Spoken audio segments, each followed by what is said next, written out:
Hello दोस्तों, आज फिर से लेकर हाजिर हूँ एक नई कहानी, डर के एक नए एहसास के साथ। ये कहानी हीरा की है, जो कि पेशे से एक लकड़हारा था। हीरा का काम था लकड़ियाँ काटना। तो गांव के और आसपास के गांव के लोग अपनी ज़रूरत के हिसाब से हीरा से लकड़ियाँ कटवा लेते और उसके बदले उसे कुछ पैसे दे देते। हीरा भी अपने काम से खुश था। वो लकड़ियाँ काटकर ग्राहकों तक पहुँचाता और उसके बदले अपना मेहनताना लेता।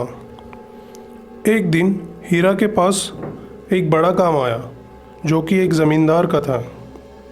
काम बड़ा था और पैसे भी ज़्यादा मिल रहे थे, लेकिन ज़मींदार की एक शर्त थी कि काम जल्द से जल्द होना चाहिए, क्योंकि उसके घर में शादी थी।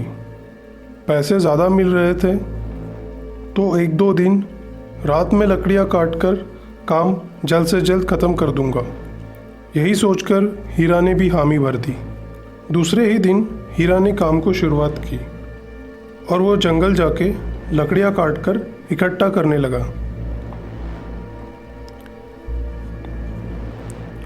पहले दिन का काम देखकर हीरा को लगा कि यार लकड़ियाँ काटूंगा तो समय से पहले काम ख़त्म नहीं कर पाऊंगा, क्योंकि वहाँ पर पेड़ बहुत ही कम थे। तो दूसरे दिन हीरा ने जंगल में जाके लकड़ियाँ काटने का फैसला किया और वो दूसरे दिन जंगल के और अंदर चला गया। दिन भर लकड़ी काटने के बाद उसे अब रात में भी लकड़ी काटनी थी, तो उसने अपनी लालटेन जलाकर पास ही में रख दी और लकड़ियाँ काटने लगा। अभी कुछ देर हुई ही थी कि हीरा को लगा कि कोई उसके पीछे से चलता हुआ गया है। उसने पीछे मुड़ के देखा तो वहाँ पर कोई नहीं था। हीरा ने आवाज़ भी लगाई, लेकिन कोई जवाब नहीं आया। हीरा फिर से अपने काम में लग गया। अभी थोड़ी देर हुई ही थी कि कोई हीरा के ऊपर पत्थर मारने लगा। हीरा को बहुत तेज़ गुस्सा आया। उसने अपनी लालटेन और कुल्हाड़ी हाथ में उठाई और उस तरफ गाली देते हुए जाने लगा।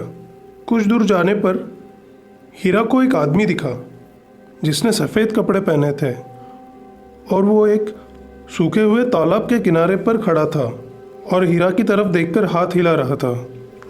हीरा बहुत गुस्से में था।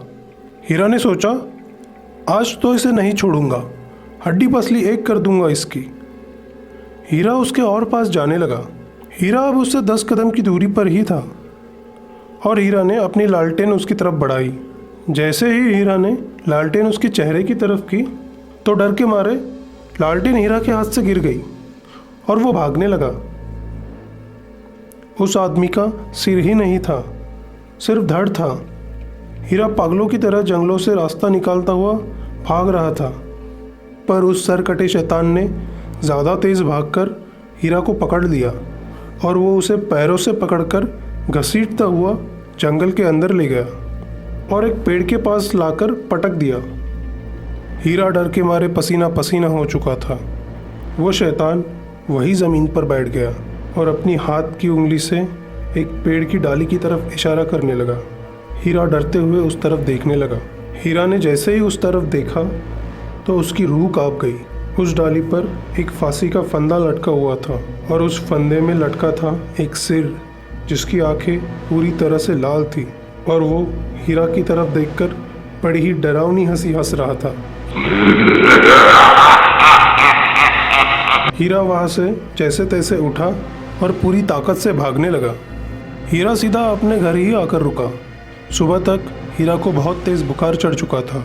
जब कुछ दिनों बाद हीरा का बुखार उतरा, तो उसने अपने भाई के साथ जाकर जंगल के पास वाले गांव में पता किया और अपने साथ हुई सारी बात उनको सुनाई।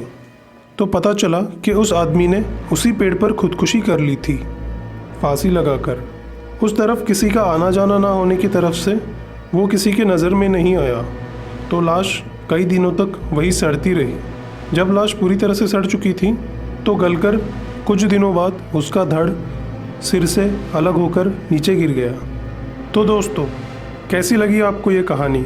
अगर आपको हमारी कहानी पसंद आई हो तो प्लीज़ वीडियो को लाइक कीजिए, शेयर कीजिए और हमारे चैनल को सब्सक्राइब कीजिए। मैं आपका दोस्त जल्द ही मिलूँगा डर के एक नए एहसास के साथ।